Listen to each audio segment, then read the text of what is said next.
America is ready for war. The U.S. Navy has unleashed one of its deadliest weapons, a nuclear submarine. And it isn't alone. A full naval task force and thousands of Marines are moving with it. But they're not headed to the Pacific or the Middle East. They're right off Mexico's coast. On today's episode of the Infographics Show, we're uncovering the real reason the U.S. is pushing a nuclear submarine into the region. The U.S. just launched one of the biggest deployments to Latin America in years. According to an unnamed Pentagon official talking to CNN, the move is aimed at addressing threats to U.S. national security from specially designated narco-terrorist organizations in the region. Translation: the drug war doesn't stop at the Rio Grande. Now it has a new military dimension, and the crosshairs aren't just on the cartels anymore. What the U.S. Navy is parking in the Caribbean looks less like a routine patrol and more like the framework of a naval blockade. It stretches from the Gulf of Mexico down to Venezuela, and it's designed to squeeze what Washington calls government-backed criminal empires. Secretary of State Marco Rubio went further, claiming Venezuelan President Nicolas Maduro isn't running a government at all, but a criminal enterprise that has taken control of national territory.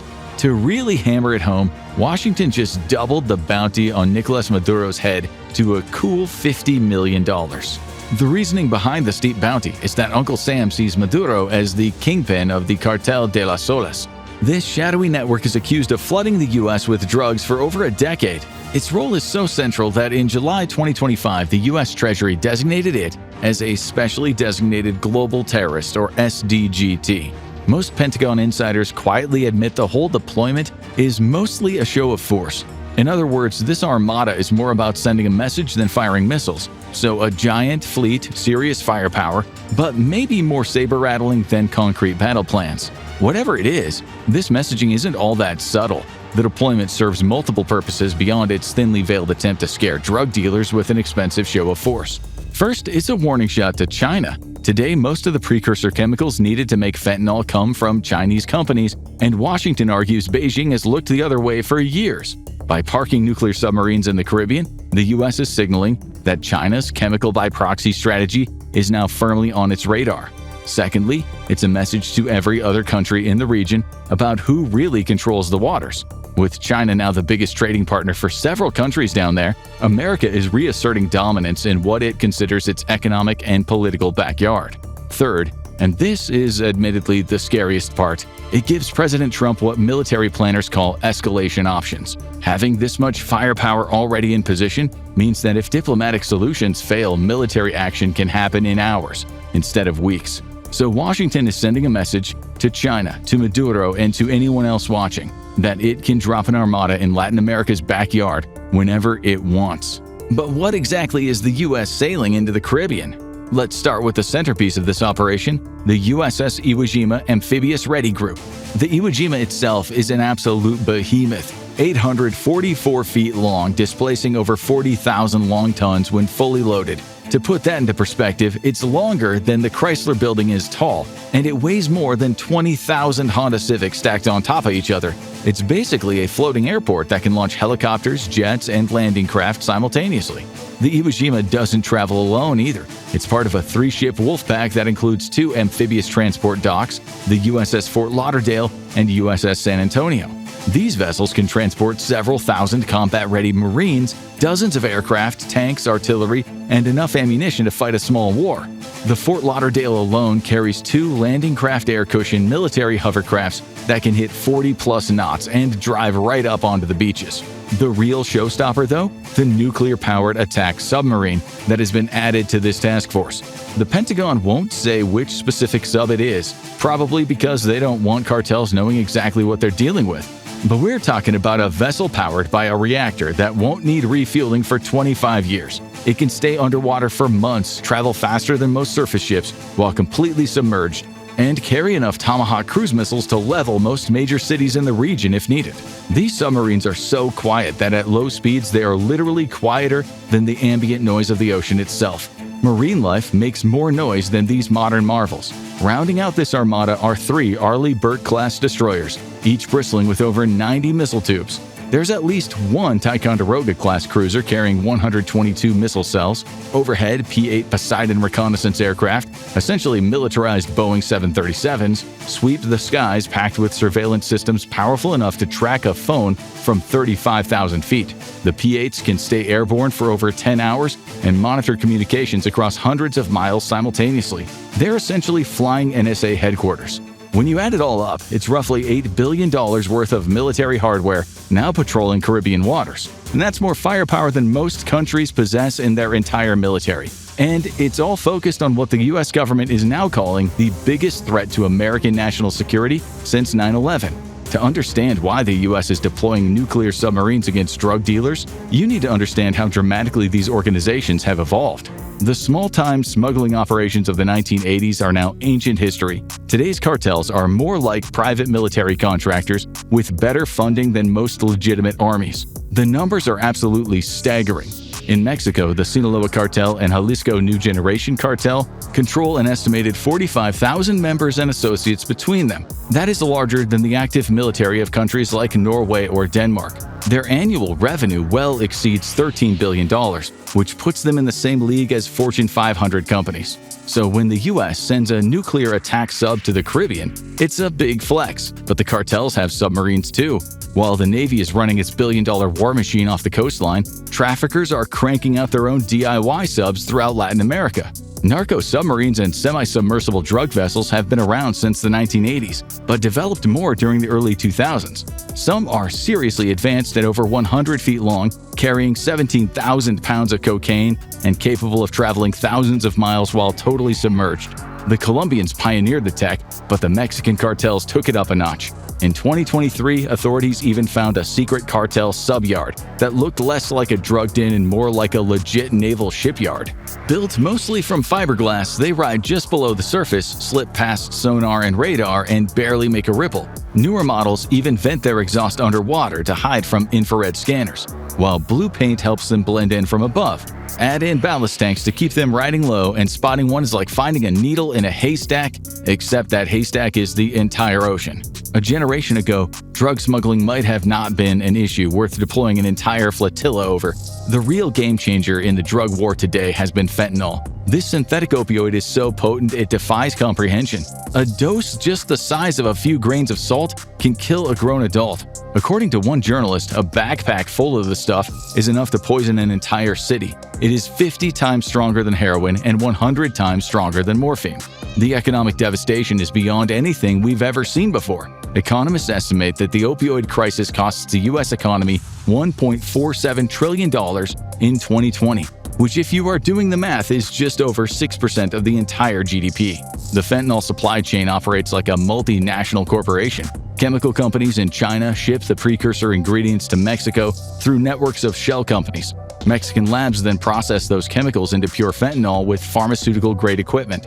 The finished product gets smuggled across the 2,000-mile US-Mexico border through tunnels that would impress engineers. There are drones that can carry payloads for hundreds of miles, boats that move faster than Coast Guard cutters, and human couriers who have turned border crossing into an art form. U.S. authorities admit they're only stopping a sliver of what actually crosses the border. Still, in July 2025 alone, they seized about 970 pounds of fentanyl, a 30% jump from the month before. The problem is, seizures like this only scratch the surface, and the crisis keeps getting worse. But the U.S. military's response is where things start to feel off. Marines are phenomenal at the things they're trained for: storming beaches, taking cities, and defeating enemy armies with overwhelming force. What they're not trained for, and this is the key point, is playing cops in a sprawling, borderless drug war. Drug interdiction is a completely different skill set to marining in the ordinary sense. You need to collect evidence that will hold up in court. You have to interview suspects without violating their rights. And at the same time, you're facing terrified civilians, witnesses, or victims. You're navigating tangled international laws on maritime jurisdiction, all the while trying to work with foreign police forces that may not even trust you. Yes, they are both highly skilled at what they do, but the skills don't exactly transfer.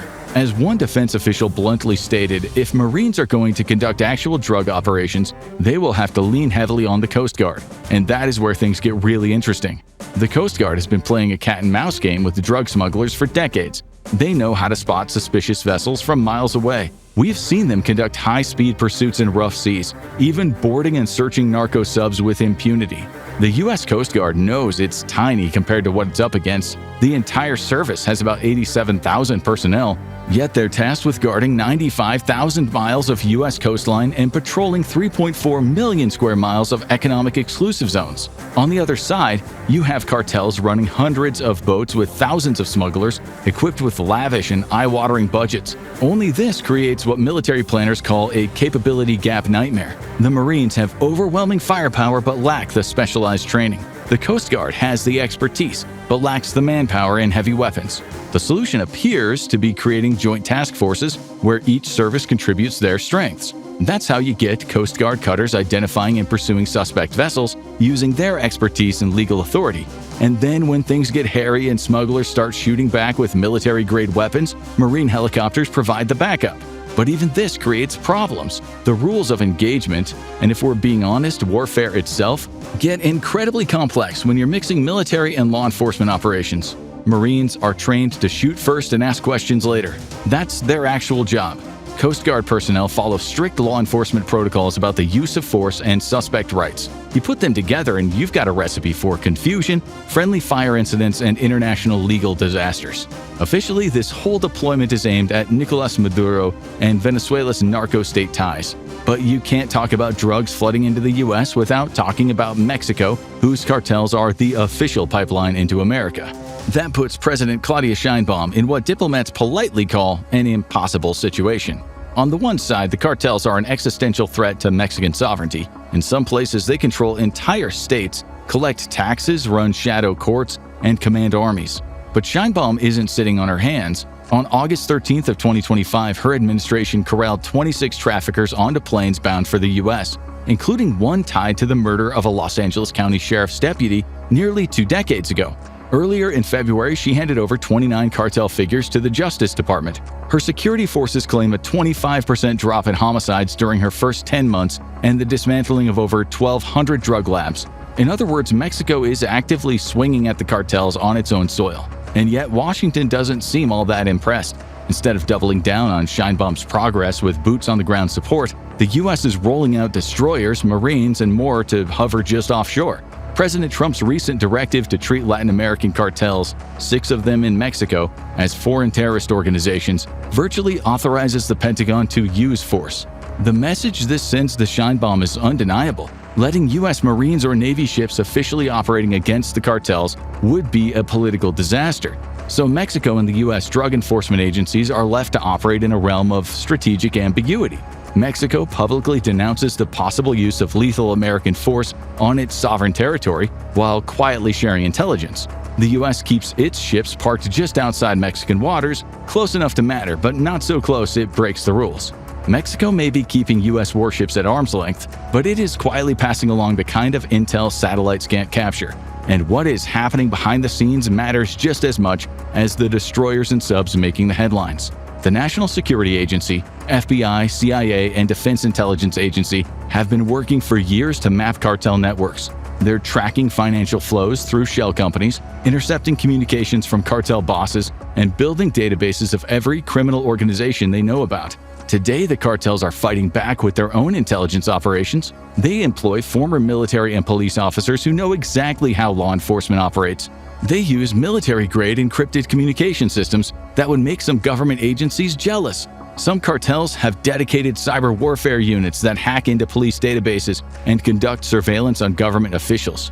The nuclear submarine's role in this intelligence war is absolutely crucial. Modern attack submarines are equipped with signals intelligence capabilities that can intercept communications traffic from incredible distances.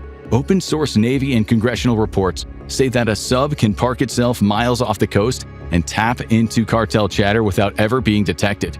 That's part of why they're called multi-mission platforms, not just strike assets.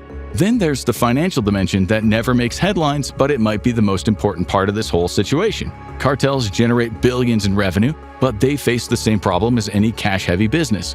What do you do with all that money? After all, they can't just deposit duffel bags stuffed with $50 million in cocaine money to their local Chase Bank. That forces cartels into elaborate laundering networks that are just as sophisticated as their military operations. And that creates vulnerabilities. The U.S. Treasury's Office of Foreign Assets Control, or OFAC, has been going after these networks for years. In June 2025, Washington sanctioned 3 Mexican financial institutions, CI Banco, Intercam, and Vector Casa de Bolsa, for allegedly helping launder cartel money and arrange purchases of fentanyl precursors from China. The wheels of positive progress slowly ground forward. Accounts froze, credit lines disappeared, and soon, the cartel's whole financial pipeline started to seize up. Financial warfare pairs seamlessly with intelligence. By tracking shell companies' bulk cash smuggling and suspicious cross-border transactions, analysts can map out cartel hierarchies in the same way they can map terrorist networks. Every frozen account reveals new links. You see the front companies, the corrupt officials, and even the cartel's logistics providers. Soon, the entire organizational chart begins to light up. Destroying a cartel economically may take longer than dropping a J-dam on a jungle compound, but it often proves more permanent. But this is where China enters the story again. Mexican and Venezuelan cartels have tapped into Chinese underground banking systems. These same networks have been used by Chinese businesses to avoid sanctions, and now they have repurposed to wash narco cash. On top of that, the precursor chemicals for fentanyl, as previously mentioned, are produced by Chinese companies that operate with at least tacit approval from Beijing. To Washington, this looks a lot like negligent trade bordering on economic warfare. Of course, none of this happens in a vacuum. Cut off cartel money, and the likely response isn't surrender, but escalation. When funding dries up, cartels resort to violence to reassert control, often against civilians. Mexican cities could find themselves trapped in cartel turf wars triggered by U.S. sanctions. Compounding that tension today is the fact that looming just offshore are U.S. destroyers and a nuclear submarine, raising a risk that a cartel firefight collides with American military pressure in ways nobody wants to imagine. The bigger problem is precedent. Today, it's the U.S. using financial sanctions and naval firepower against criminal organizations. Tomorrow, what stops China from labeling its own dissidents as terrorists and sending warships after them? Or Russia deploying forces against opposition groups under the same logic? Once you normalize the military targeting of non-state actors under the banner of national security, history shows the guardrails on the use of force quickly crumble, and the consequences are nearly impossible to contain. At first, it looks like a quick solution. In the long run, it often creates new problems that are larger and more difficult to control. Latin America has already lived through examples of this kind of intervention. During the Cold War, Washington backed covert coups and paramilitary operations across the region in the name of stopping communism. One of the most famous cases came in Guatemala in 1954, when the CIA helped overthrow President Jacobo Arbenz Guzman after his land reforms threatened U.S. business interests. The coup was celebrated at the time as a successful blow against a hostile ideology. In reality, it plunged Guatemala into decades of civil war, insurgency, and repression that killed more than 200,000 people. A short-term victory produced a humanitarian disaster that scarred the region for generations. The United States had already set a precedent for striking non-state actors earlier in its history. In the early 1800s, American leaders decided that piracy in the Mediterranean could no longer be treated as a law enforcement issue. The Barbary Corsairs were not traditional armies, but they were targeted with naval power as though they were. And so the Navy and the Marines stormed the shores of Tripoli, and they broke the Corsair system, which gave the young republic prestige. Yet the lesson absorbed was that criminal groups abroad could justify full military campaigns. What began as a battle against piracy created a template for future interventions that blurred the line between policing and war. More recently, the War on Terror carried that logic forward. After the attacks of September 11th, the U.S. treated al-Qaeda not as a criminal conspiracy but as an enemy state. The invasion of Afghanistan toppled the Taliban but launched 2 decades of war. Global drone strikes against individuals labeled as terrorists became normalized. This approach dismantled some networks, but it also created civilian casualties, diplomatic crises, and antipathy toward the U.S.'s global reputation, and a permanent expansion of what Washington considered legitimate targets. The danger now is that targeting cartels with naval forces follows the same path. Short-term gains can mask long-term instability. So yeah, in that context, this deployment represents the most significant shift in U.S. security policy since 9/11. We are witnessing the birth of a new kind of warfare, one where nuclear submarines hunt drug dealers and Marines prepare to fight criminal organizations with bigger budgets than most countries. The legal framework is murky, Congress hasn't officially authorized it, and nobody knows if it'll actually work. But the message is crystal clear. America is done treating cartels like a law enforcement problem. They're now viewed as military targets, and the gloves are off. In theory, at least. Whether this saves American lives or starts off a new kind of international arms race in practice remains to be seen. A nuclear submarine in Latin America shows rising stakes, but sometimes you need to go back to the basics. Watch Undercover Agent who spent 24 months in a Mexican cartel to uncover the shocking secrets he found. Or click on this video instead.